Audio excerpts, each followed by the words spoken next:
Voilà, donc ce soir, nous recevons 4 intervenants, Félix Tréguer, Maryse Artiguelon, Jean-Philippe Perrache et Marie-Laure. Donc, les intervenants donc, sur le sujet des libertés de la surveillance généralisée. Donc, les intervenants vont avoir 2-3 minutes pour expliquer d'où ils parlent. Après, nous passerons à une série de questions.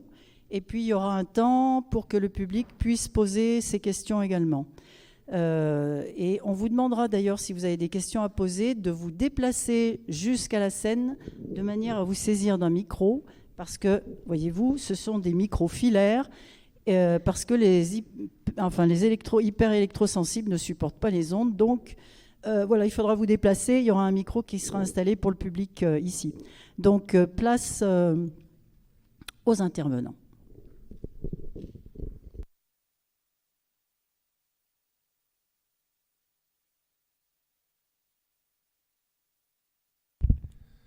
Bonjour, je m'appelle donc Félix Tréguer, je suis membre de la Quadrature du Net, qui est une association qui a été fondée en 2008 pour défendre les droits et libertés dans l'environnement numérique, et de plus en plus on y face à l'informatisation.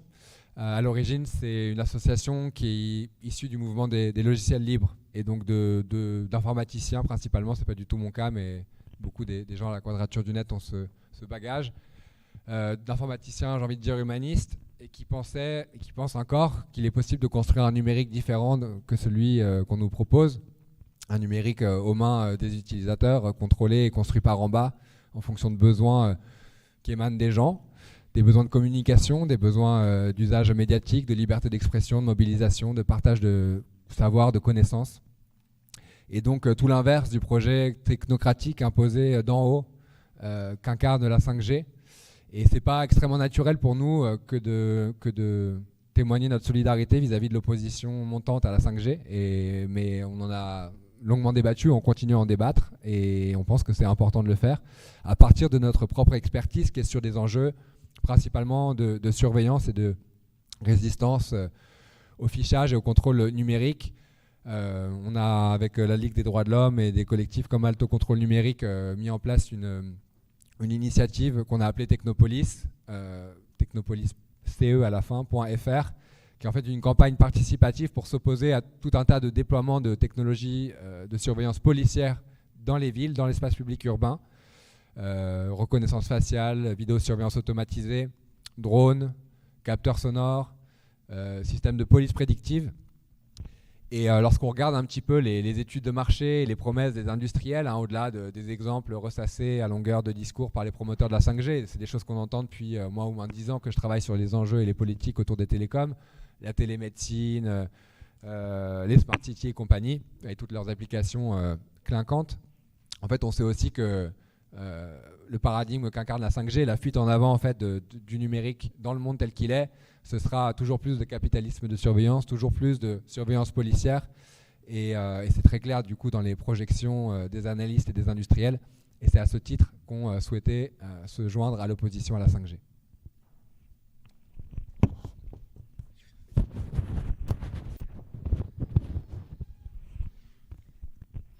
Merci Félix. Bonsoir, donc, je suis Maryse Artiguelon, vice-présidente de la Ligue des droits de l'homme. Et donc la Ligue des droits de l'homme s'intéresse depuis très longtemps aux questions d'informatique et liberté.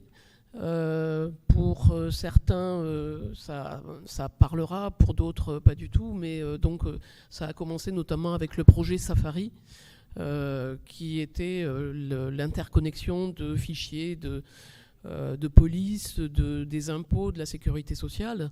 Donc il y a eu une grosse bagarre à ce sujet, une grosse opposition à ces interconnexions, et d'où est née la commission informatique et liberté, qui a donné la commission nationale informatique et liberté, et la loi dite informatique et liberté. Donc ça, c'était en 1978. Alors depuis, effectivement, les choses ont beaucoup évolué, et le combat Safari paraît tellement dérisoire à l'heure actuelle, parce que les interconnexions de fichiers, on ne nous demande même plus notre avis, on ne demande même plus l'avis de la CNIL, ou si on lui demande son avis, il est même pas, il ne peut rien empêcher, il est simplement déclaratif et éventuellement publié. Mais donc la Ligue a évolué sur toutes ces questions-là en se posant notamment les questions de lutte contre donc tout ce qui est fichage, hein, et on a notamment fait des petits passeports sur le fichage institutionnel, mais on s'intéresse aussi à toutes les évolutions du numérique, puisque effectivement maintenant on ne parle plus d'informatique mais plutôt de numérique, puisque toute notre vie est numérisée et se retrouve sur les réseaux sociaux, chez les GAFAM. On se bat aussi contre la vidéosurveillance, on s'intéresse de près à ce que permet l'intelligence artificielle et notamment les biais qu'elle entraîne. Et le gros problème qui nous arrive très, très rapidement, à mon avis, c'est les questions de reconnaissance faciale, avec une volonté de nombreux gouvernements et dont le nôtre d'imiter plus ou moins ce qui se passe en Chine avec le crédit social. Donc c'est une surveillance généralisée de tous les citoyens. On travaille aussi avec la Quadrature du Net, pas seulement sur Technopolis, mais on a monté ce qu'on appelle l'Observatoire des libertés et du numérique avec le syndicat des avocats de France, le syndicat de la magistrature, Amnesty International France et d'autres organisations qui s'intéressent à l'informatique et aux libertés en général. Voilà, donc rapidement, d'où je parle. Bonsoir, Jean-Philippe Perrache. Je fais partie du collectif Alto Contrôle Numérique, qui est un collectif stéphanois qui s'oppose au contrôle, à la surveillance numérique sous toutes leurs formes. Ce soir, je ne parlerai pas au nom du collectif, puisque la ligne elle est multiple. Voilà, il y a plusieurs sensibilités, donc je parlerai en mon nom. Pour situer très rapidement mon parcours, j'ai fait un doctorat en informatique pendant lequel j'ai travaillé sur des questions d'intelligence artificielle, même si le terme est un peu pompeux, avec notamment de la reconnaissance de caractères manuscrits. Je me suis un peu éloigné du monde de la recherche parce que ça m'a pas mal questionné par rapport à la recherche elle-même et par rapport aux applications qui en étaient faites en informatique. Je me suis redirigé sur de l'enseignement et là ça fait quelques années que j'enseigne dans le supérieur et que j'essaye de participer à des collectifs justement un peu critiques pour avoir un regard un peu plus un peu critique sur le numérique, sur la façon dont il se développe au sein de la société. Voilà, donc je parlerai sur cet angle-là ce soir.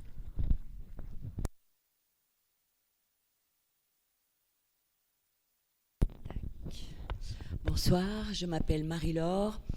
Je fais partie donc du collectif Écran Total. Contrairement à Jean-Philippe, je parlerai au nom du collectif. J'ai été désignée volontaire par le collectif. C'est un collectif qui a été créé en 2013 à la suite de l'appel de certains éleveurs en 2011, appel d'aide pour lutter contre le puçage des brebis et de leurs troupeaux.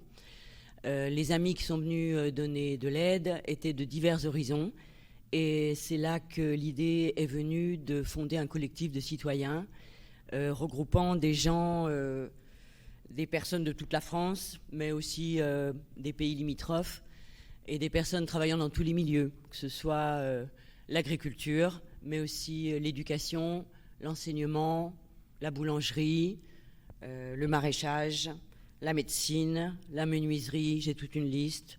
On trouve aussi dans notre collectif des retraités, des chômeurs. Voilà, c'est un collectif citoyen.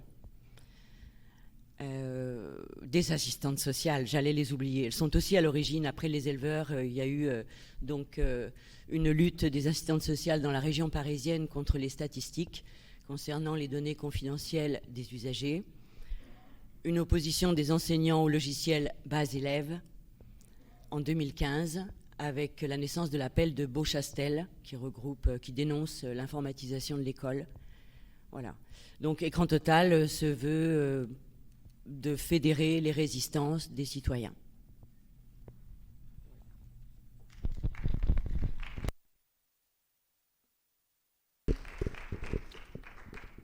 Je vais commencer par une première question qui est adressée à Félix et Jean-Philippe. Tous les deux, vous venez finalement plutôt de milieux technophiles, j'ai envie de dire au départ. Vous travaillez sur, c'est clair pour toi Jean-Philippe, de travailler sûrement en tant qu'ingénieur ou de chercheur sur des questions-là, mais c'est aussi le cas, il me semble, pour Félix qui vient plutôt d'un milieu, et d'ailleurs tu disais qu'au départ c'était pas forcément évident d'avoir une convergence avec les mouvements anti-5G, parce que la question que j'ai envie de vous poser pour commencer, c'est comment, en tant que technophile, on devient à un moment donné technocritique et se retrouver à être sur des positions communes avec des collectifs qui sont au départ sur des positions peut-être assez éloignées.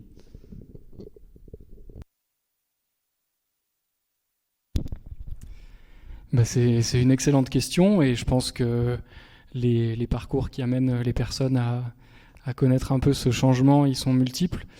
En ce qui me concerne, ça a été vraiment de côtoyer le monde de la recherche qui a pas mal changé ma perception des choses. C'est-à-dire que j'avais peut-être un regard un peu naïf sur les applications en informatique, sur le numérique de manière générale. Et le monde de la recherche est vraiment, il est financé en partie par les collectivités, également par des grosses entreprises. Et finalement, les chercheurs sont souvent déconnectés des applications qui sont faites de leur travail.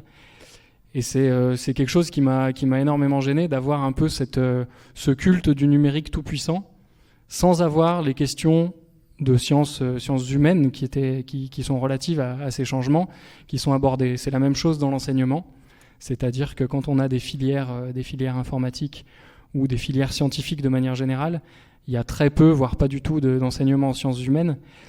Et finalement, je crois que c'est ça qui amène, on se questionne un peu sur les changements qui sont induits dans la société par le numérique qui prend une place de plus en plus importante, qui va changer un peu nos comportements, qui va changer nos rapports humains, et de voir que on contribue à cette application-là et on contribue à ce changement de société qui est quand même majeur, sans que personne ne s'empare des questions sociales qui sont relatives, ça amène à changer de posture totalement et à devenir technocritique plus que technophile avec une sensibilité un peu humaniste.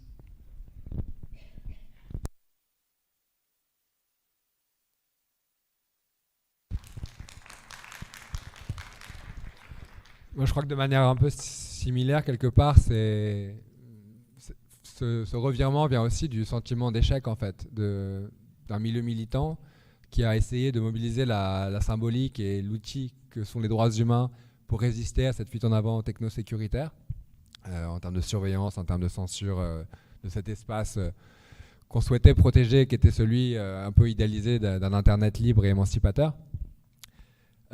Et à force de se rendre compte qu'on enchaînait les échecs, qu'on n'avait pas réussi à promouvoir une transformation de l'économie culturelle et des médias comme il aurait peut-être été possible de le faire avec cette technologie, à force de voir que le droit des données personnelles n'avait pas empêché l'avènement de systèmes de surveillance massive tels que ceux qu'a documenté Edward Snowden, le lanceur d'alerte de la NSA à partir de 2013, à force de juste constater en fait les limites de notre action, on en vient à se poser des questions, à se poser la question de savoir si nos discours, si nos stratégies sont pertinentes.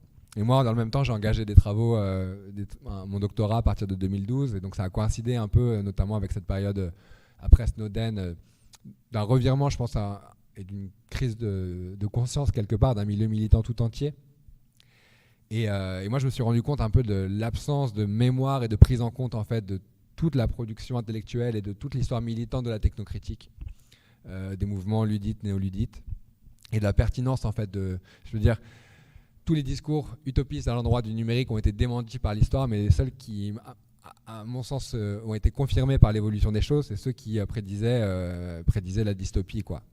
Et en fait, se rendre compte de ça, de cette absence de mémoire et Et tenter de faire sens de l'échec, c'est aussi déconstruire à la fois l'efficace des droits humains et des droits de l'homme comme moyen de faire face aux visées et aux tendances autoritaires des États qui nous gouvernent. Et c'est aussi se défaire de cette idée que la technologie, parce que c'était quelque part ce truc vraiment central dans notre civilisation tout entière et dans notre constitution anthropologique presque, cette foi dans le progrès technologique comme une manière de surmonter tout un tas de problèmes politiques, qui est quelque chose de très ancien et très enraciné dans notre civilisation et qui a vraiment été reproduit et a fortement influencé le milieu militant auquel je prenais part. Je crois que voilà, c'est à la fois cette expérience militante et ces recherches qui ont permis de déconstruire cette double utopie des droits de l'homme et celle d'une technologie émancipatrice.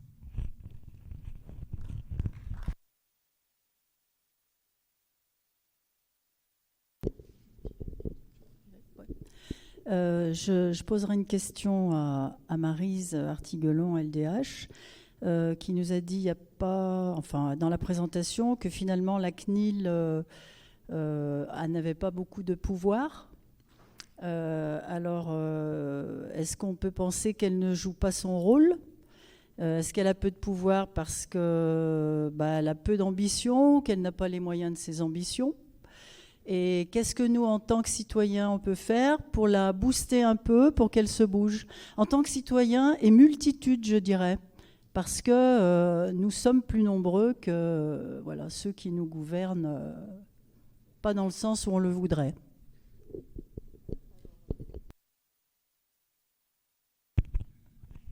Je ne vais pas, je ne vais pas assassiner la CNIL. Je pense qu'elle fait ce qu'elle peut avec les moyens qu'elle a. Je pense qu'il n'y a pas de mauvaise volonté de la part des personnes qui travaillent à la CNIL, ni même de ses présidentes, ses dernières présidentes, puisque on a eu une présidente qui a remplacé Alex Türk, je pense que c'était quand même une bonne chose. Et donc c'est une nouvelle présidente, Marie-Laure Denis, qui la remplace. Je pense qu'Alex Türk a fait énormément de mal à la CNIL. Elle n'avait pas énormément de pouvoir, mais notamment sur les fichiers de police.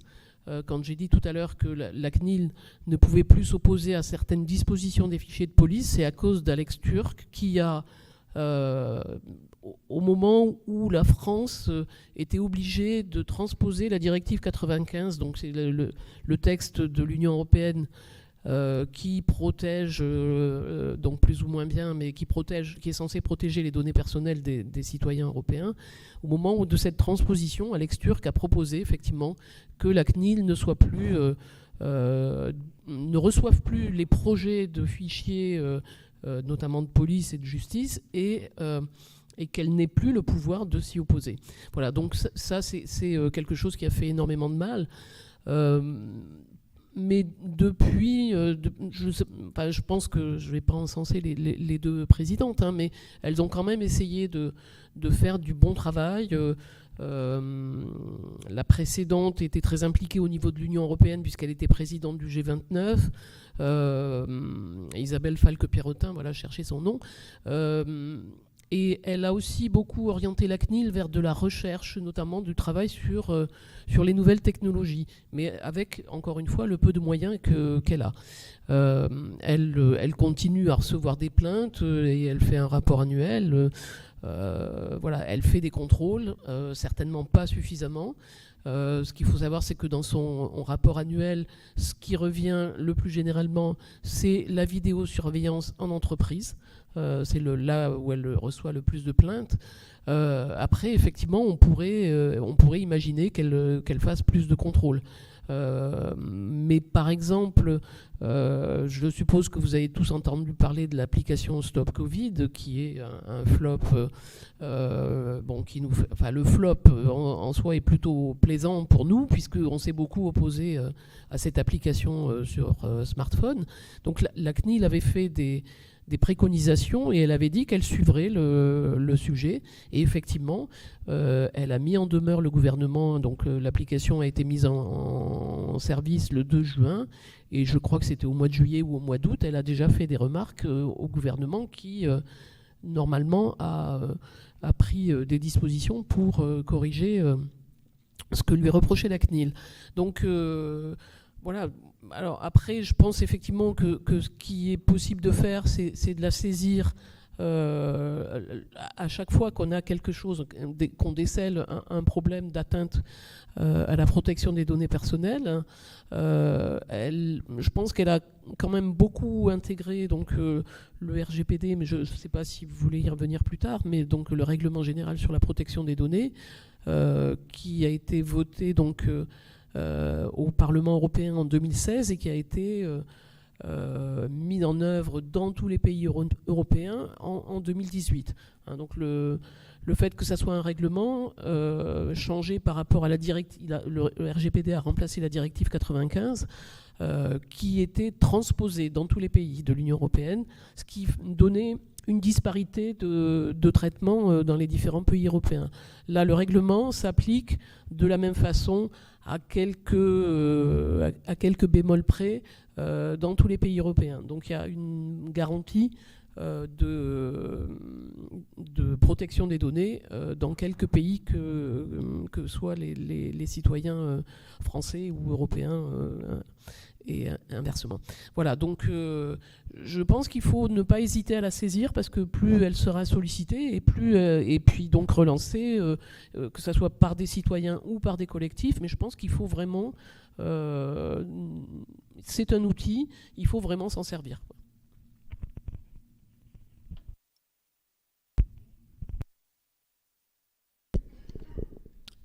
Une question aussi alors cette fois-ci pour Marie-Laure. Vous avez présenté très rapidement les deux domaines dans lesquels, ou deux champs sur lesquels vous êtes intervenu, notamment au titre d'écran total, notamment la question du puçage des animaux, la question aussi de la place du numérique dans l'enseignement.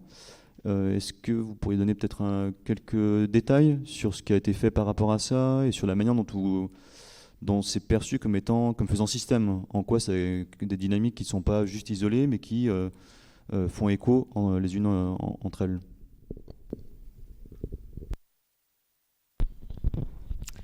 Je crois qu'on ne peut pas s'arrêter uniquement à l'élevage ou à l'enseignement.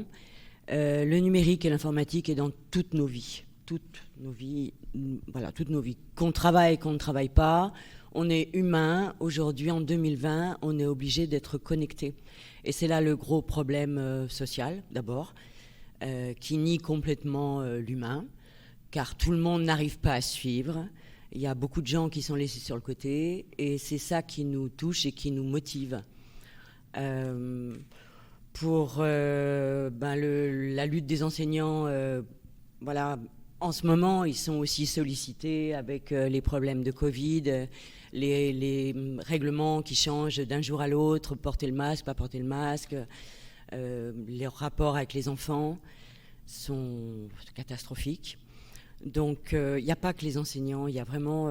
nous, on est intervenus à Pôle emploi à Villeurbanne, par exemple, pour toucher non seulement les chômeurs qui arrivaient à Pôle emploi, mais aussi le personnel qui travaille à Pôle emploi. Tout doit rentrer dans des cases. Et pour nous, l'humain, c'est pas ça. C'est l'imaginaire, c'est l'improvisation, c'est donc l'imprévu, c'est la sensibilité. Et tout ça, ça rentre pas dans les cases. Donc ça, c'est vraiment le credo de base, quoi. C'est l'humain d'abord. Action à Pôle emploi, action aussi contre la fermeture des guichets, des gares, SNCF.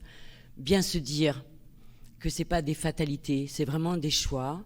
Et comme disait Marie-Jo tout à l'heure, on est plus nombreux que les gens qui décident pour nous et qui nous gouvernent. Oui, ils ont plus de pouvoir, ils ont plus d'argent, mais des journées comme celle d'aujourd'hui, déambuler dans la rue et voir que l'humain, il est créatif, il est joyeux, il est insaisissable, il est imprévu, et ça, c'est vraiment... c'est là-dessus qu'on mise, quoi. Donc, on a envie de dire Écran Total... je pense que les copains d'Écran Total sont d'accord pour dire, mais réveillons-nous. Voilà, réveillons-nous et laissons tomber toutes ces machines qui certes sont pratiques, et le mot dangereux c'est pratique. Oui, c'est pratique, mais la liberté, elle n'est pas forcément au bout du pratique. La liberté, elle demande des efforts, elle demande de la solidarité, elle demande du temps. On n'est pas pressé, on n'est pas si pressé que ça, on n'est pas dans l'immédiateté, voilà. Donc voilà. Oui, comme Marie-Laure vient de le dire, là, il y a des tas de gens qui sont pas très compétents dans le numérique. 17%, je ne sais pas si c'est le chiffre, de la population française est frappée d'électronisme. Donc, ils ne sont pas illettrés, mais ils sont illettrés en tout ce qui concerne les nouvelles technologies. Visiblement, Écran Total ne veut pas se soigner. Moi, alors, voilà, qu'est-ce que deviennent ces personnes? Parce que parfois, c'est des gens qui ne savent pas faire, c'est parfois des gens qui le refusent. Donc, que deviennent ces personnes? Je ne sais pas qui peut répondre à cette question. Je n'ai pas une réponse, définitive, mais c'est ce qu'on avait souligné notamment dans l'application Stop Covid, qui était utilisable par les smartphones, et on disait qu'il y avait effectivement une partie de la population qui n'avait pas de smartphone, ou qui ne savait pas l'utiliser, ou du moins qui ne savait par exemple pas mettre en œuvre le Bluetooth, qui ne savait pas installer une application. Donc pour nous, c'était une rupture d'égalité entre les citoyens, dans la mesure où l'application aurait été efficace. Mais si le gouvernement offre une application, il faut qu'il l'offre à tous les citoyens de la même façon. Le problème, effectivement, avec les personnes qui ne savent pas utiliser un ordinateur, c'est qu'elles sont obligées, très souvent, d'étaler leur vie privée auprès de tiers. Parce qu'il y a effectivement des maisons dans lesquelles on peut aller faire ses déclarations, mais voilà, c'est quand même assez scandaleux, parce qu'en plus, dans ces maisons-là, ce sont des bénévoles, ce ne sont pas forcément des fonctionnaires. Ce seraient des fonctionnaires, ça serait éventuellement acceptable, puisque ils ont un devoir de réserve, etc. Mais la plupart du temps, ce sont des bénévoles qui aident les personnes, ne serait-ce qu'à faire une demande d'aide, une déclaration d'impôt, etc. Et c'est une chose que le défenseur des droits a signalé. Il a fait tout un rapport sur la dématérialisation, et donc il dénonce effectivement ces discriminations dont sont victimes les personnes qui ne savent pas se servir de l'informatique. Et c'est absolument catastrophique, parce que maintenant, on ne peut plus rien faire. On ne peut pas acheter un billet de train dans une gare parce qu'il n'y a plus de guichet, pratiquement plus. Il y a énormément de choses que l'on ne peut plus faire si on n'est pas porteur d'un téléphone, d'un ordiphone ou d'un smartphone, comme vous voulez. Mais voilà, donc c'est vraiment une discrimination qu'il faut dénoncer. Et nous, on travaille, on a un groupe de travail sur les discriminations. On travaille sur ces questions-là pour essayer de demander des solutions plus pérennes et autres que faire appel à un bénévole pour faire sa déclaration de revenus, par exemple.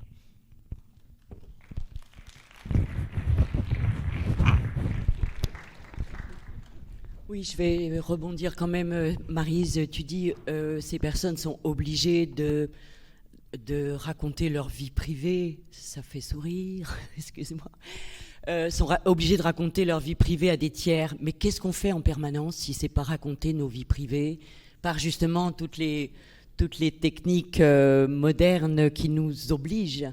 Alors, obligé, est-ce qu'on est vraiment obligé?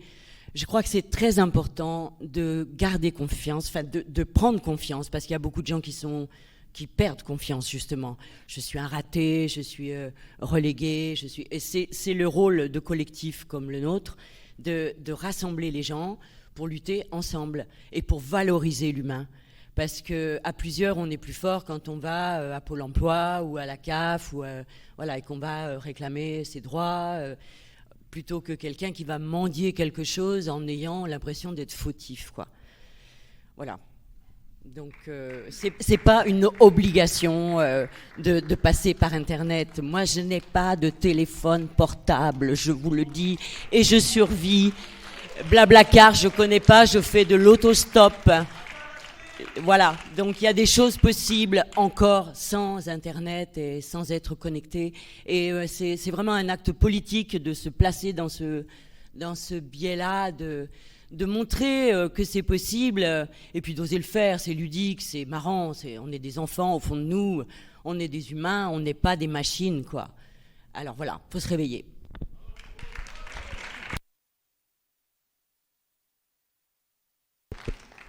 Oui. Ma question, en fait, n'allait pas dans le sens, il faut donner la possibilité à tous ces illettrés de l'informatique d'avoir accès à l'info. Ceux qui refusent ou qui sont frappés d'électronisme ont le droit le plus strict de l'être. Et c'est ça qu'il faut réclamer. L'égalité républicaine, ça veut dire ceux qui n'ont pas les outils informatiques qu'il faut, eh bien il faut des services publics, ils peuvent se déplacer là-bas et ils font le même travail. Moi, j'ai pas non plus de téléphone. Personne ne sait que je suis là parce que j'ai pas été pistée par mon téléphone. Et ça, c'est grisant. C'est un petit peu de liberté, tout petit, un petit peu de liberté. Et voilà, et moi, je réclame ce droit pour tous. On a le droit de ne pas vouloir ce genre de machin.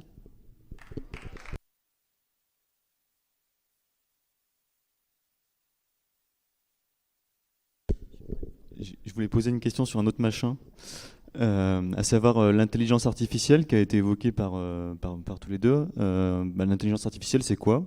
Peut-être une question à toi, Jean-Philippe. Et ensuite, qu'est-ce que ça pose en termes de questions sur un plan de respect des libertés publiques ? Quels sont les domaines sur lesquels ça va mordre par rapport à nos libertés ? Qu'est-ce que ça donne aussi comme instrument de pouvoir, de contrôle sur nos vies ? Vaste question. Qu'est-ce que c'est que l'intelligence artificielle ? Là encore, je vais parler en mon nom et tout le monde ne sera pas forcément d'accord, mais pour moi, c'est tout sauf de l'intelligence. C'est-à-dire que en fait, ce sont donc ce qu'on appelle des algorithmes. Je pense que vous avez tous entendu ce terme-là. Qu'est-ce que c'est qu'un algorithme pour essayer de simplifier le plus possible ? C'est une suite d'instructions, c'est-à-dire que vous avez une procédure avec des instructions qui répondent à certaines conditions, c'est-à-dire si cette condition-là elle est respectée, alors la machine elle renvoie ça, si une autre condition est respectée, elle renvoie ceci. Et c'est des algorithmes qui sont pensés par des humains. Donc la machine est tout sauf intelligente, c'est-à-dire qu'elle a une suite d'instructions à suivre et elle se contente de ça. C'est-à-dire qu'on a des cases et si on ne rentre pas dans ces cases-là, la machine elle est perdue, elle n'est pas capable d'imaginer elle-même autre chose. La différence qu'on a depuis quelques années, c'est qu'on a des machines qui sont capables de calculer des quantités astronomiques, qui font beaucoup plus de calculs, qui sont capables de traiter beaucoup plus de données en des temps records. Et c'est là qu'on commence à avoir de véritables problèmes, parce qu'on met le numérique au centre de nos vies, au centre de la société, en considérant que la réponse de ces outils numériques, c'est une réponse qui est à la fois neutre et qui est à la fois toute puissante. Sauf que la neutralité, déjà, elle n'existe pas puisqu'elle dépend de la société dans laquelle on évolue, elle dépend de la façon dont les algorithmes ont été conçus, et les algorithmes, ils sont soumis à énormément de biais. Vous avez peut-être déjà entendu ces notions-là, ça a été évoqué tout à l'heure, la notion des biais dans les algorithmes. C'est-à-dire que quand vous allez avoir des logiciels de reconnaissance faciale, par exemple, ces logiciels-là, ils sont entraînés sur un certain nombre de données, et ensuite, ils sont appliqués sur des données qu'ils ne connaissent pas. Sauf qu'en fonction de toutes les données que vous allez fournir à votre algorithme pour l'entraîner, le modèle ensuite qui va s'appliquer, il ne va pas être forcément performant sur d'autres données. Par exemple, il y a eu des problèmes avec les personnes de peau noire. Pourquoi ? Parce que les algorithmes de reconnaissance faciale avaient été entraînés sur des jeux de données qui étaient constitués de personnes à peau blanche, et du coup, l'algorithme était incapable de reconnaître des personnes à peau noire. Voilà, parce qu'il n'a pas été entraîné sur ces jeux de données. De la même manière, vous avez des algorithmes qui vont vous conseiller certains types de boulots. Vous allez rentrer tout votre profil et ils vont vous conseiller les boulots qui sont plus pour vous.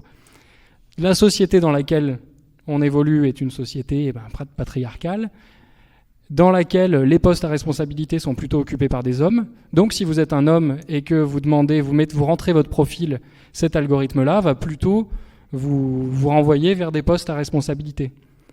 Ça ne veut pas dire que ces postes ils sont plus faits pour vous, c'est juste que le modèle sur lequel il a été entraîné comporte des biais qui sont des biais dus à notre modèle de société, et lui, comme c'est pas du tout de l'intelligence, il reproduit simplement ces biais-là. Donc ça, c'est un peu pour répondre à la deuxième partie de la question. Selon moi, les dangers, c'est ceci, c'est-à-dire de mettre nos vies entre les mains d'algorithmes qui finalement ne font que reproduire, voire renforcer des biais déjà existants au sein de la société.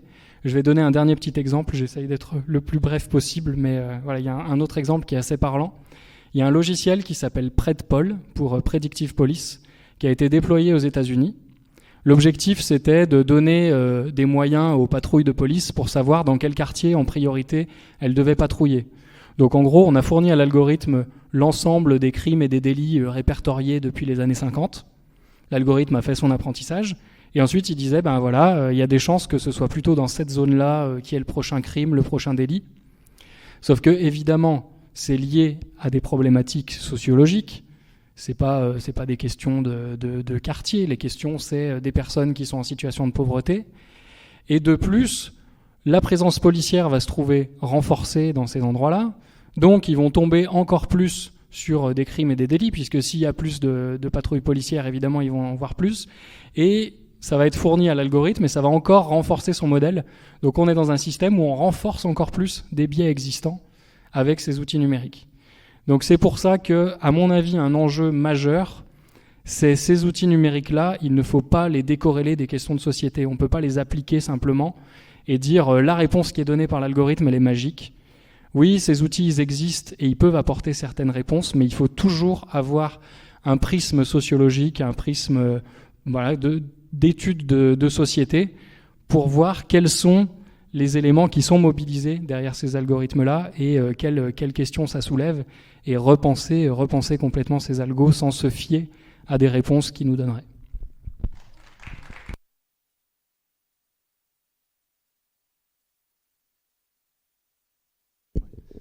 Du coup, je vais poser une question un peu différente à Maryse, parce que tout à l'heure, il y a un autre élément que vous avez mentionné, qui est la question de la reconnaissance faciale et aussi du crédit social, qui est donc quelque chose qui a cours en Chine. Est-ce que c'est possible de le présenter rapidement et de préciser en quoi vous voyez des éléments de cet ordre-là arriver en France et comment vous les traitez en tant que juriste ? Oui, alors très rapidement, en Chine, il y a des caméras de vidéosurveillance partout et de reconnaissance faciale.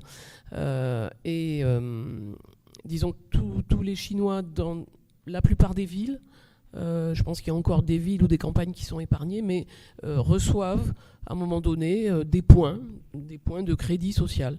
Et donc s'ils sont surpris à traverser, pas dans les clous, à traverser alors que le feu est vert, à faire n'importe quelle petite infraction, et alors quand c'est un délit c'est encore pire, ils ont des points qui sont supprimés. Donc s'ils ont moins de points, ils ne peuvent plus voyager, ils ne peuvent plus acheter de billets de train, d'avion, etc. Ils ne peuvent plus aller dans certains hôtels. Ils peuvent être dénoncés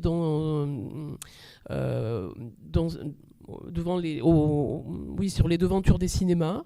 Ils peuvent aussi avoir sur leur maudit téléphone portable, quand quelqu'un les appelle, la personne a un message qui lui dit « Attention, vous appelez monsieur machin, dites-lui qu'il n'a pas payé ses impôts, il n'a pas traversé dans les clous. » Donc c'est une dénonciation permanente.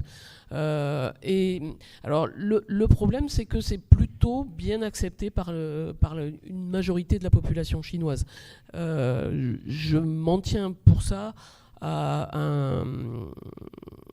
un mémoire qui a été fait par un étudiant belge qui a passé un an en Chine pour étudier cette question. Donc beaucoup de Chinois considèrent que c'est une bonne chose parce qu'ils considèrent que ça permet de lutter contre la corruption qui est quand même plutôt endémique en Chine. Donc c'est quelque chose effectivement qui est pour nous absolument inadmissible. Enfin, je pense que personne ici... surtout ici, n'a envie d'aller vers cette société-là. Mais je pense que toutes les décisions de reconnaissance faciale, d'une part, sont empruntées aux technologies chinoises, la plupart du temps, même si on a des start-up françaises qui propose effectivement de la surveillance, mais je pense qu'il y a de la part de nos gouvernants en général une volonté d'utiliser cette méthode de reconnaissance faciale pour surveiller la population et pour la mettre au pas. Il y a eu pendant le confinement deux installations qui ont été faites, une à l'entrée du marché de Cannes, je crois, c'était alors c'était pas de la reconnaissance faciale, soi-disant, mais c'était pour vérifier le nombre de personnes qui portaient un masque à l'entrée du marché. Donc, si on voulait pas être contrôlé, il fallait faire nom de la tête.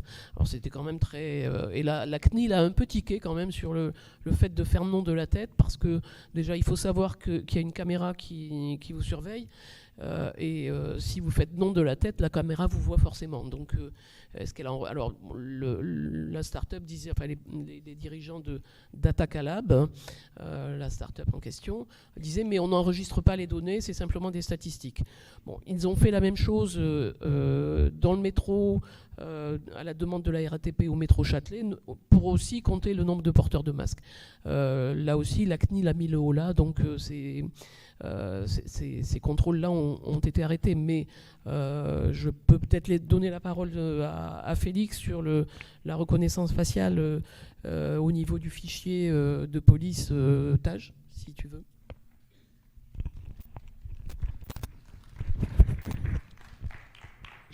J'en parler rapidement, et je voudrais arriver à ce qu'on n'a pas tant parlé, je pense que c'est important, au lien entre 5G et surveillance et liberté publique de manière générale.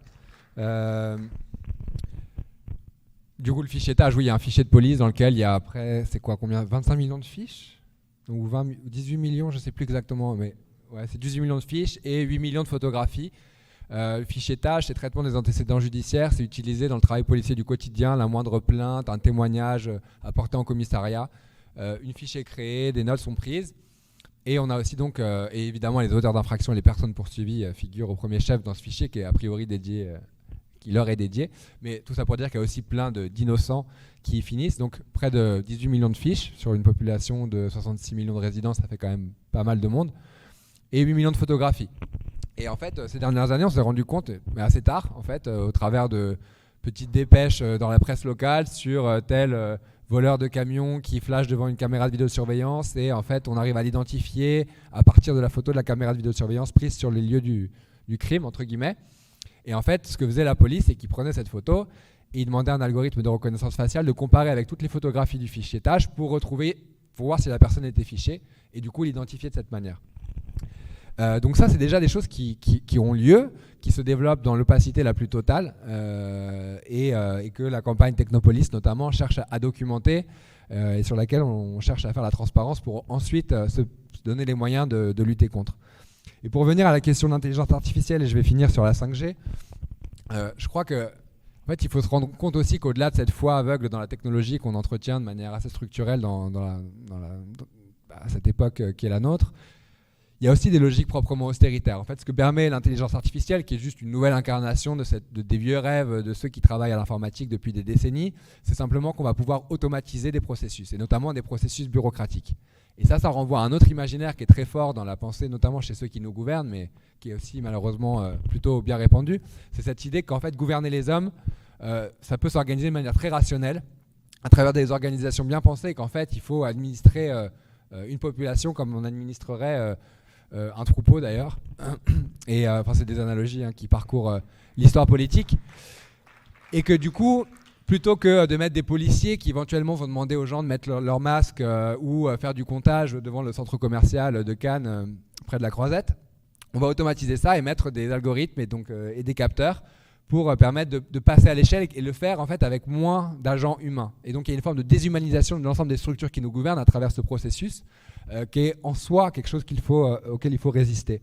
Je pense aussi du coup en disant ça à une phrase lâchée par un avocat en marge des assises de la sécurité, qui est un petit raout de l'industrie et de ses partenaires publics, qui avait lieu l'automne dernier à Nice, où un avocat donc spécialiste du droit des données personnelles nous explique que la biométrie, notamment l'identification biométrique par la reconnaissance faciale ou autre, on sera obligé d'y passer parce que vous comprenez, dans un monde où on sera bientôt 9, voire 10 milliards d'êtres humains, ben on aura besoin des machines pour s'administrer, quoi. Et il le dit comme ça. Du coup, c'est ce processus de déshumanisation qui est en partie assumé par les promoteurs de ces technologies. Il répond aussi en fait très bassement à des impératifs industriels. Et notamment, là je reviens tout doucement à la question de la 5G, le marché de la Smart City, c'est 20% de croissance par an. C'était 71 milliards de dollars à l'échelle mondiale en 2018, ce sera 237 milliards de dollars en 2025. Le marché de la sécurité, donc de la police et de la sécurité et de la défense de manière assez large, je ne sais pas exactement comment ils mesurent ça, mais c'était 629 milliards d'euros en 2018 et c'est un secteur qui croît de 7% par an, ce qui est 2 fois la croissance mondiale en moyenne. Donc c'est des secteurs qui sont très porteurs et qui vont mobiliser énormément d'investissements. Et donc aujourd'hui, quand Stéphane Richard ou Cédrico, Emmanuel Macron et d'autres promoteurs de la 5G nous expliquent que ça va servir à faire tout un tas de choses miraculeuses, qu'on pourra soigner à distance, opérer à distance, qu'on va résorber les zones blanches, etc., etc., tout ce projet technocratique, en fait, sans doute il n'aura pas lieu. De la même manière qu'il ne s'est pas vraiment actualisé à travers la 4G. Tout ça, c'est pour légitimer en fait une trajectoire technologique qui est vue comme indispensable parce qu'il en va de la compétitivité de l'économie française et de la bonne santé de l'industrie française et européenne de manière plus large. Et en même temps, le fait que ce soit ces secteurs qui soient les plus porteurs, ça va complètement conditionner les applications issues de la 5G. Et donc plutôt que sans doute la médecine dans un secteur médical, enfin et encore on peut l'envisager, c'est pas forcément vrai. Mais là où je veux en venir, c'est qu'en gros, c'est sûr que la 5G elle aura de nombreuses applications sécuritaires. Et pour l'instant, les instituts de sondage, et les études de marché et les industriels disent déjà, alors on peut les croire ou pas, mais ils disent déjà que à court terme, la vidéosurveillance, c'est 70% du marché de la 5G, du marché business to business, j'imagine. C'est énorme. Alors après, peut-être que ce ne sera pas vrai parce qu'ils sont habitués à faire des prédictions un peu fantoches. N'empêche que ça va mobiliser un grand nombre d'investissements, un grand nombre de programmes de recherche et développement et que ces technologies vont débouler. Et de fait, à partir de la petite expérience qu'on a depuis 2-3 ans qu'on travaille sur les aspects sécuritaires des Smart Cities en France, je peux vous citer au moins un exemple où la 5G permettrait de faire quelque chose qui n'était pas possible de faire en l'état actuel des réseaux. C'est notamment une start-up qui s'appelle 2Eye, qui est basée à Metz, qui fait de l'analyse automatisée d'images, donc notamment des flux de vidéos. Et ils voulaient faire avec la régie de transport niçoise, donc en lien avec Christian Estrosi et la régie des transports niçois, et notamment le tramway, de la reconnaissance des émotions dans le tramway.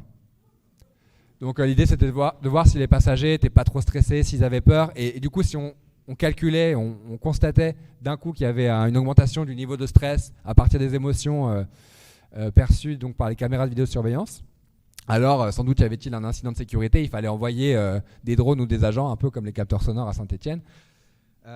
Et ça, en fait, ce projet-là d'expérimentation qui allait servir de vitrine publicitaire à cette jeune start-up qui fait aussi la reconnaissance faciale dans le stade de football à Metz, et j'en passe, et des meilleurs.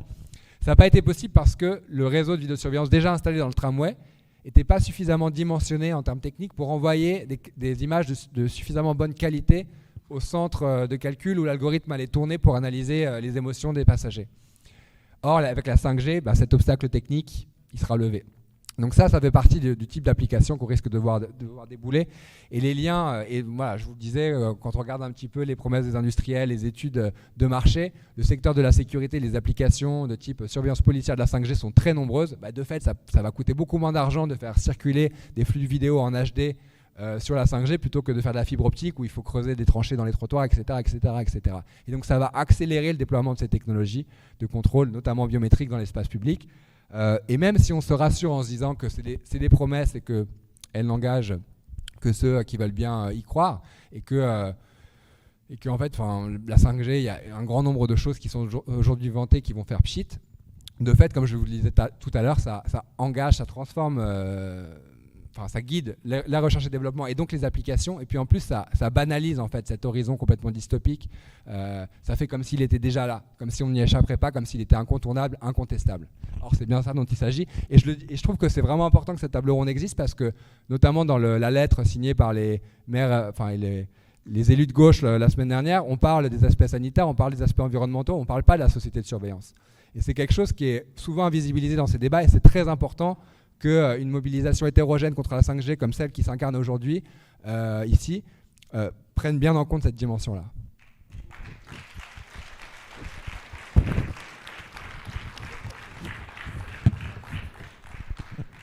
Je voudrais juste souligner le côté insidieux de la société de surveillance, parce qu'elle est déjà là. On est déjà très surveillé, on est déjà répertorié, hein. Donc c'est juste une étape de plus. Et c'est très insidieux parce qu'on l'accepte, on la trouve pratique et rassurante. On finit par avoir peur, hein, peur de son voisin, peur de l'insécurité, etc. Donc finalement, est-ce que le gouvernement n'a pas raison? Nanani, nanana. Je trouve que c'est quand même très infantilisant. On nous prend vraiment soit pour un troupeau, soit pour des gosses. Et il serait temps qu'on soit un petit peu digne, quoi. On est des adultes humains. Et c'est vrai que la médecine est toujours l'argument, hein, qu'on place en premier parce que ça passe pour tout le monde. On sait moi je suis infirmière de formation, qu'on est des malades, qu'on est des vieux, qu'on va tout perdre, voilà. Donc la médecine, c'est ce qui vend le produit, quoi, en fait. Voilà. Et à propos de l'intelligence artificielle, je voulais quand même souligner aussi que plus on accorde d'intelligence, entre guillemets, comme tu dis Jean-Philippe, on peut remettre en cause le mot intelligence, mais plus on accorde crédit aux machines et plus l'humain se démet de tout ça. Il s'en remet aux machines parce que c'est pratique, encore une fois. Le sens de l'orientation avec les GPS, le choix du travail, comme tu dis, voilà, on est orienté vers un travail. Enfin, choisir ses amis, enfin, mais des choses de base, quoi. Choisir ses programmes de cinéma ou de télé ou ses bouquins selon, voilà. L'algorithme, il fonctionne sur des a priori, voilà. Moi, on m'a appris à l'école que le philosophe n'a pas d'a priori, justement. On peut réfléchir à ça.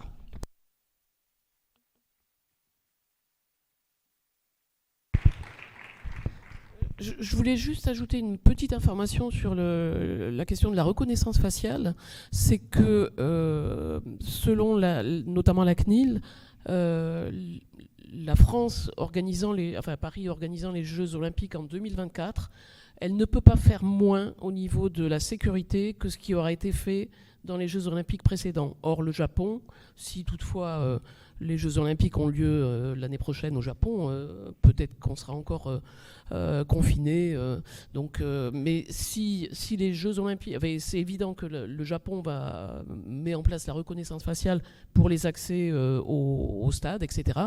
Donc la France sera obligée de faire au moins aussi bien, entre guillemets. Donc je ne sais pas comment on pourra y échapper, mais je pense qu'il va falloir vraiment se battre très... Oui, non, mais absolument, mais c'est une information. Oui.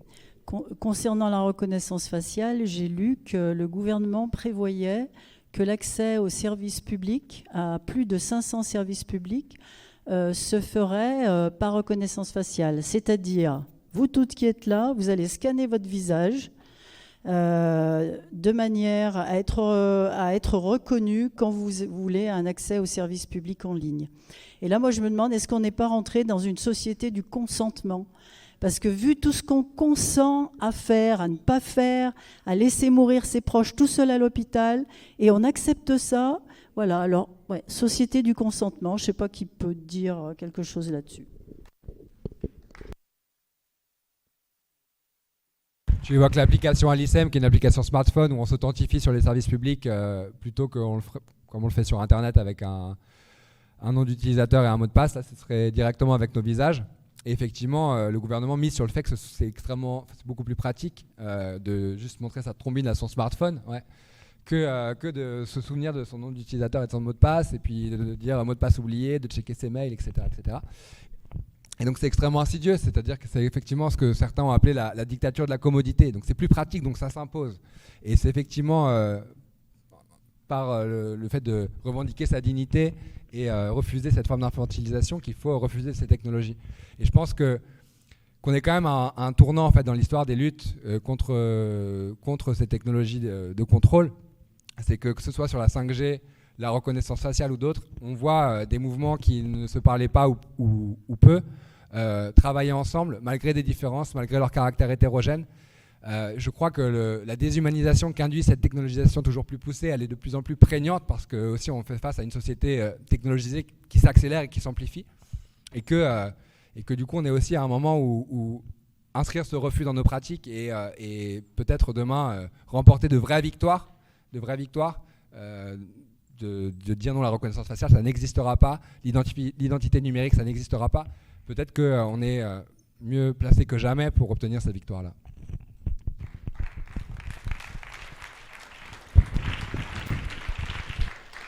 Je voulais rebondir rapidement sur cet aspect pratique là qu'on vient d'évoquer plusieurs fois. Effectivement, c'est comme ça qu'on fait accepter toutes ces technologies-là, parce qu'elles sont plus pratiques.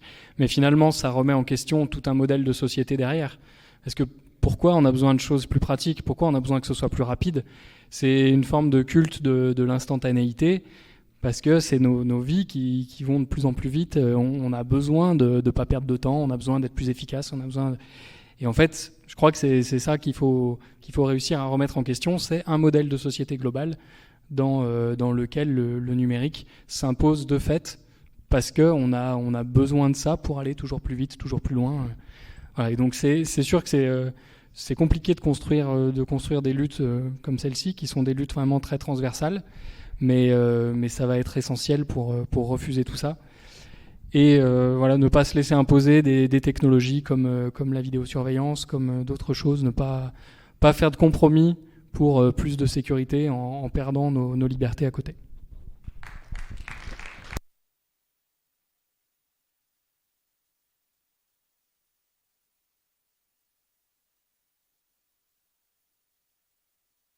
Je crois que deux des intervenantes doivent partir malheureusement à 19h20. Il y a peut-être d'autres personnes dans la salle qui ont des obligations. On leur dit au revoir s'il faut qu'ils partent. S'ils ont envie de rester, ils peuvent rester davantage, super. Sinon, l'idée, c'était maintenant de vous donner la parole au public, avec l'obligation de vous approcher de la scène pour prendre le micro. Descendez. Que pensez-vous de la loi de Gabor, ou ce qu'on appelle l'impératif technicien, qui pour l'instant n'a jamais été démenti, qui dit que toute technologie qui a déjà été inventée par les scientifiques et les chercheurs sera forcément utilisée. Pour l'instant, cette loi, elle n'a jamais été démentie. Du coup, bon, voilà. Alors, du coup, la vidéosurveillance, la reconnaissance faciale, pour l'instant, ça a été inventé. Ça sera utilisé, je pense. Et du coup, à partir de là, quelle est véritablement la responsabilité des scientifiques et des ingénieurs dans tout ce bordel ? Moi, je pense que c'est une responsabilité qui est primordiale. Souvent, ils se cachent vraiment derrière les politiciens, etc. Mais en fait, ils ont vraiment une responsabilité qui est énorme dans tout ce merdier. Et j'aimerais savoir ce que vous en pensez.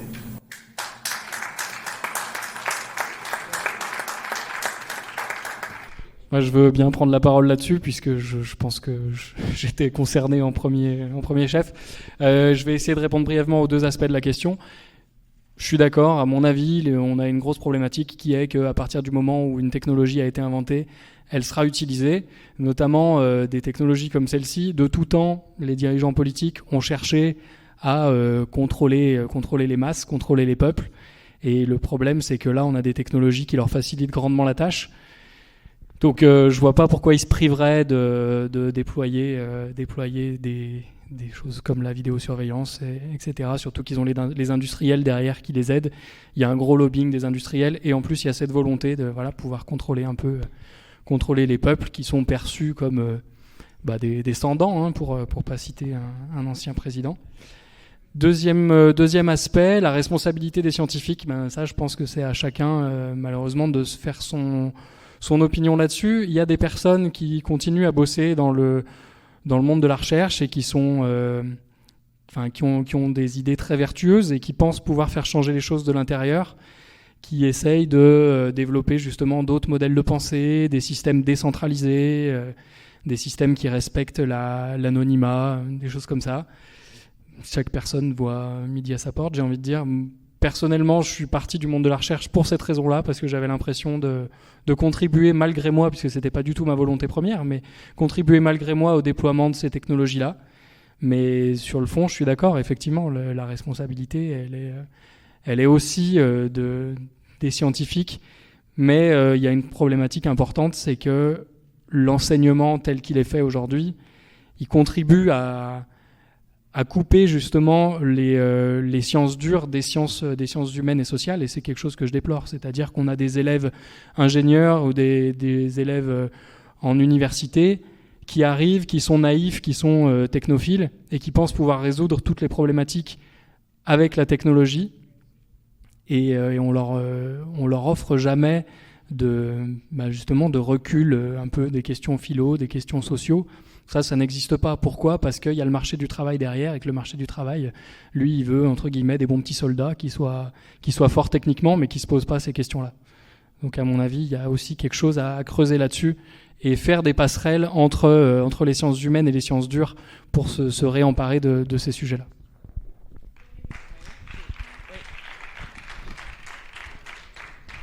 Moi, j'ai une question là-dessus, justement, aux scientifiques qui sont là.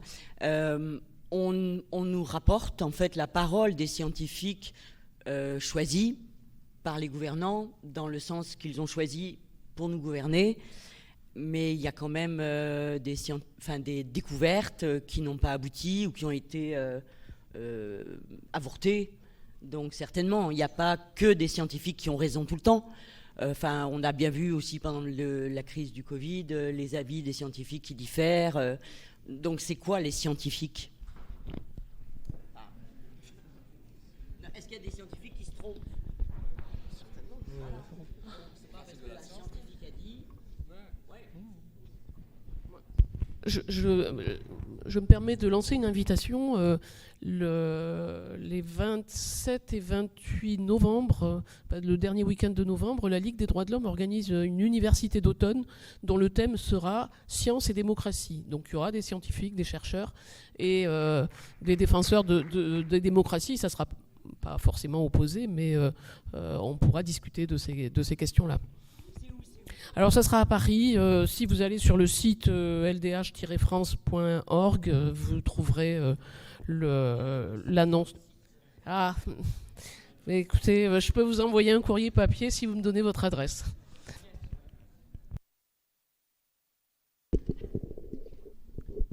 Bonsoir. Alors moi, je participe à un collectif contre les compteurs Linky. Et donc dans les compteurs, compte tenu de ce qui vient de dire, ce qui semblerait que les compteurs Linky, ça marche aussi avec la 5G via la puce VRL qui est prévue, et de toute façon les ondes qui vont être transférées, les données qui vont être transférées, données de consommation via les ondes sur les concentrateurs. Bref, je ne vais pas faire exposer trop technique, mais du coup ma question, ça serait... elle s'adresse à Madame Maryse Artiguelong de la Ligue des droits de l'homme. Je voulais savoir, parce que j'ai été assez étonné de la position de la Ligue des droits de l'homme, qui a été consultée par rapport à savoir s'il n'y avait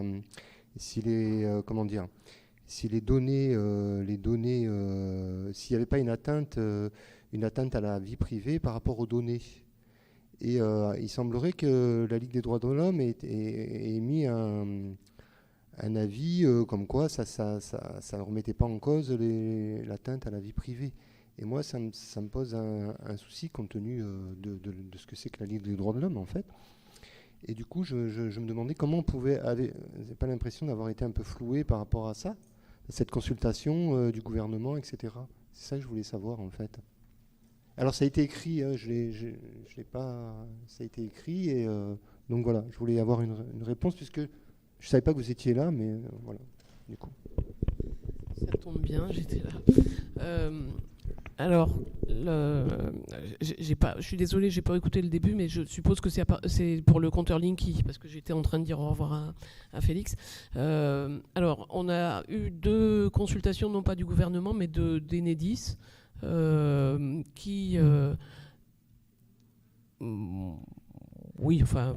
Enedis a une certaine marge de manœuvre par rapport à ce que lui demande le gouvernement, mais alors, excusez-moi, mais je glorifie pas, absolument pas Enedis, mais quand on a demandé des garanties par rapport au transfert de données, On nous a expliqué que il y avait la consommation journalière qui était envoyée systématiquement pour la facturation en fin de mois, que si le client voulait une facturation, surveiller de plus près sa consommation et notamment avoir un pad d'une demi-heure ou d'une heure, il fallait qu'il le demande explicitement. Et pour nous, c'était l'équivalent d'un consentement au transfert de ces données. Mais le transfert de ces données, ce n'était pas dans la nature, c'était à Enedis et à son fournisseur d'électricité. Donc on a eu des garanties à ce niveau-là. Et bon, il semblerait qu'il y ait eu un abus de la part d'Enedis, puisque la CNIL, au mois de février, a mis en demeure EDF et le fournisseur de gaz, je ne sais plus, Engie, oui, merci. Il les a mis en demeure de modifier la question du consentement, puisque la CNIL considérait que ce consentement n'était pas suffisamment éclairé. C'est-à-dire que la façon dont les données sont transmises ne sont pas suffisamment explicitées quand les personnes se connectent sur leur compte Linky. Voilà. Et effectivement, on n'a pas réagi à ce moment-là parce que c'était février, que on n'est pas toujours très rapide pour réagir, et qu'après le confinement est arrivé et qu'on est passé à d'autres questions. Voilà. Donc c'est pas forcément une excuse, c'est pas une validation de ce que fait Enedis, mais je pense qu'on va consulter la CNIL pour savoir si EDF et Engie ont répondu à la mise en demeure de la CNIL. Voilà. Désolé de ne pas apporter de réponse plus efficace que ça, mais voilà, c'est l'état des lieux tel qu'il est. Oui. Concernant le Linky, j'apporterai une réponse radicale. Si vous ne voulez pas que vos données remontent on ne sait où, vous refusez le Linky. Si c'est chez vous, vous n'ouvrez pas votre porte. Si c'est à l'extérieur, vous barricadez votre compteur et vous refusez ce machin une nouvelle fois que vous ne voulez pas. Pardon ?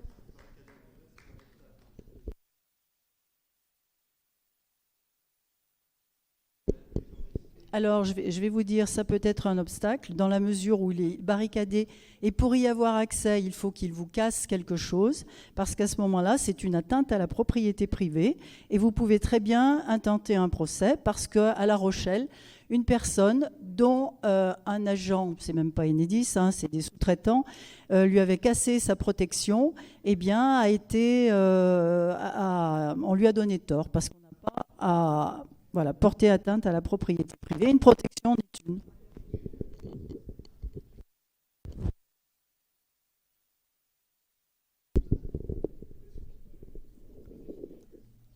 Alors, juste, moi je voulais faire une petite intervention au sujet de la CNIL, dont on a entendu parler là, plusieurs fois. J'ai sélectionné quelques passages d'un chapitre pour à peu près 3 minutes, et si ça vous intéresse, à la fin je développerai pour 1 minute de plus 3 points. Je vais essayer de faire court, mais c'est juste pour prendre conscience de quelque chose qui n'a pas l'air d'être clair aujourd'hui et qui me semble important. Alors le livre est extraordinaire, c'est Un futur sans avenir, pourquoi il ne faut pas sauver la recherche scientifique, c'est écrit par des chercheurs, et c'est extraordinaire, c'est vraiment... Moi, pour avoir lu entre 1000 et 1500 essais depuis 15 ans, c'est dans le top 50. C'est vraiment énorme. C'est d'une intelligence rare. Je vous fais un tout petit topo sur la CNIL, je me dépêche, et j'ai sélectionné juste des petits passages. Depuis sa création en 1978, la Commission nationale informatique et liberté n'a jamais cessé de justifier et de faciliter l'exploitation numérique de nos vies.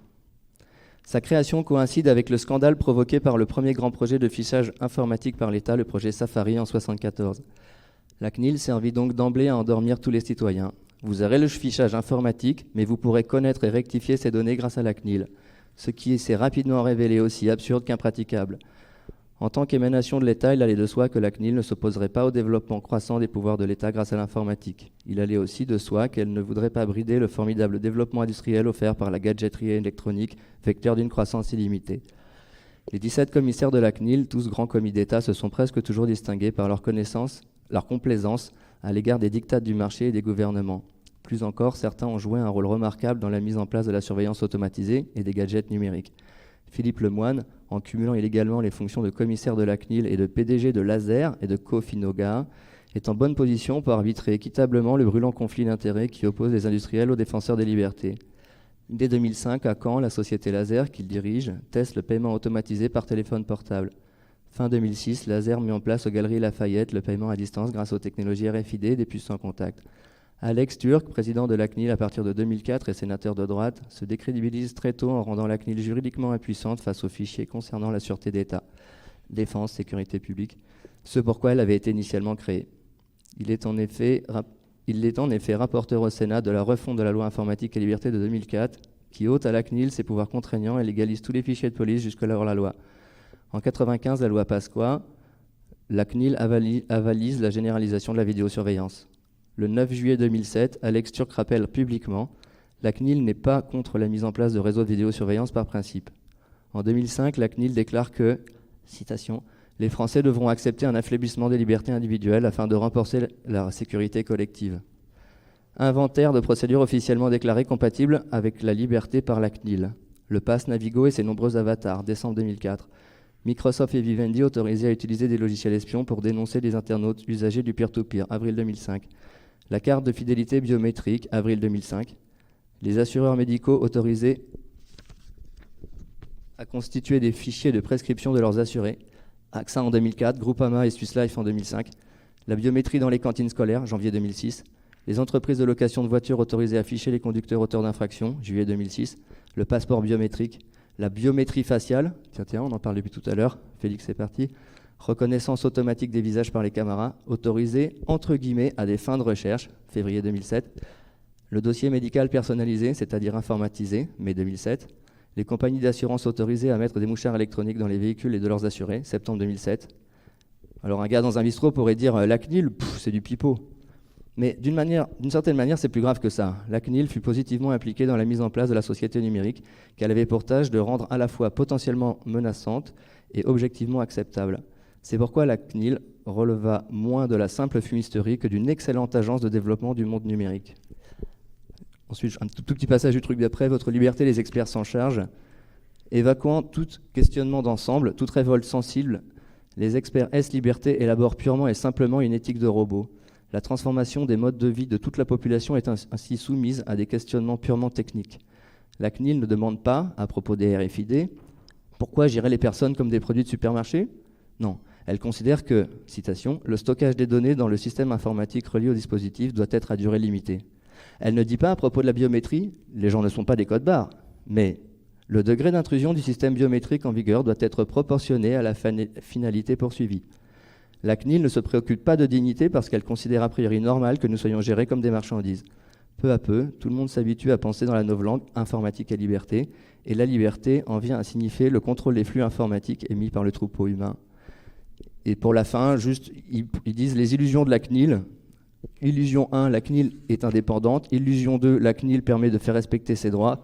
Illusion 3, la CNIL protège nos libertés. Si vous voulez, je vous les lis, ça prend 1 minute de plus. C'est bon ? Rappelez la référence du bouquin. Donc, Un futur sans avenir, aux éditions L'Échappée, du groupe Oblomov.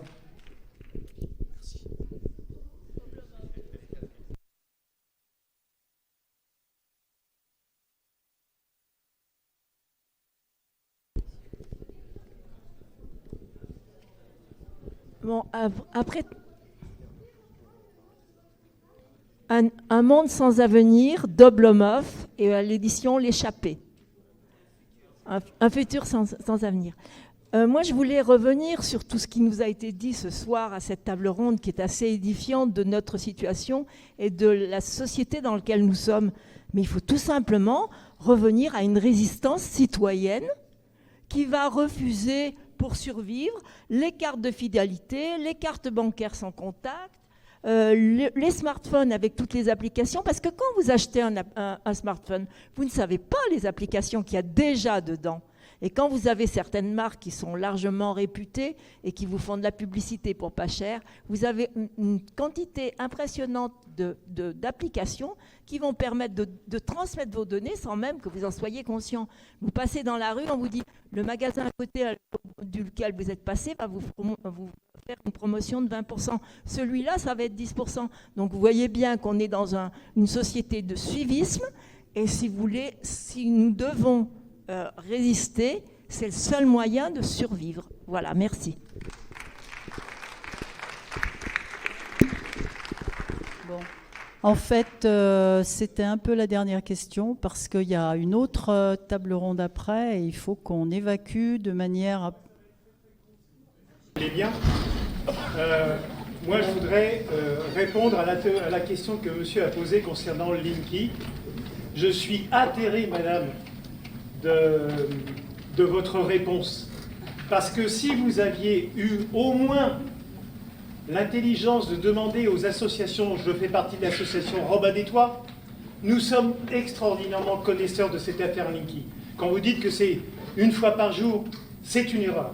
Vous avez accepté le discours d'Enedis et vous nous avez jamais consulté. Deuxième chose, et ça, de la part de la Ligue des droits de l'homme, c'est un non-sens. Enfin, moi, il m'apparaît que vous devriez au moins avoir le pour et le contre, simplement pour vous faire votre propre idée, que l'on acceptera bien évidemment, puisque ça sera votre idée. Deuxième chose, je voulais préciser concernant l'intelligence artificielle, il y a un livre d'une fille qui est américaine, qui s'appelle Miel, qui n'a rien à voir avec Monsieur Fried, on est bien d'accord, et qui a écrit « Algorithme, la bombe à retardement ». Elle est Fields. Je vous conseille, comme l'a fait ce monsieur, de voir ce bouquin. En plus, vous allez hurler de rire parce qu'il est préfacé par Villani, qui dit tout le contraire de ce qui est dit à l'intérieur. Bref. Et la dernière chose, je terminerai sur une pointe d'humour si vous me l'autorisez.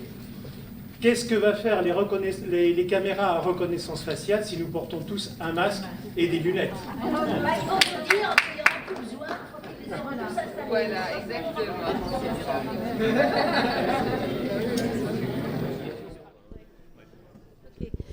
Moi j'ai une question qui vient après une petite remarque. Pour moi, la CNIL joue à peu près le même rôle que la Cour des comptes. Et c'est ça qui me terrifie, parce qu'il nous signale ce qui pose problème, mais derrière, il n'y a rien du tout. Rien ne se passe ou très peu. Maintenant, je voudrais évoquer un point qui m'a, moi, vraiment stupéfaite et qui est passé vraiment sous le radar. Toutes les données de nous, citoyens français, ont été transmises par les CNAM, Caisses de sécurité sociale, à la société Microsoft pour qu'elle puisse gérer toutes nos données. Et ça, je n'en ai entendu personne parler par rapport notamment au contrôle de la CNIL. Je n'ai pas entendu dire quoi que ce soit. Et les données ont été vendues sous prétexte qu'elles seraient... Enfin, vendues. Peut-être qu'elles ont été données gratuitement, je ne sais pas. Elles sont données gratuitement, bon. Et rien n'a été dit à ce sujet-là. Sachant que derrière, on leur offre nos vies. Que vont-ils en faire? D'autre part, on crie on a des cris d'orfraie devant Huawei, mais quid de Microsoft? C'est la même chose. Donc là, je ne suis pas du tout rassurée. Et ce qui m'étonne, c'est le silence fracassant par rapport à ce sujet. Merci. Oui, donc on est désolé, mais on doit vraiment arrêter là. Merci d'être venu et puis merci aux intervenants et intervenantes.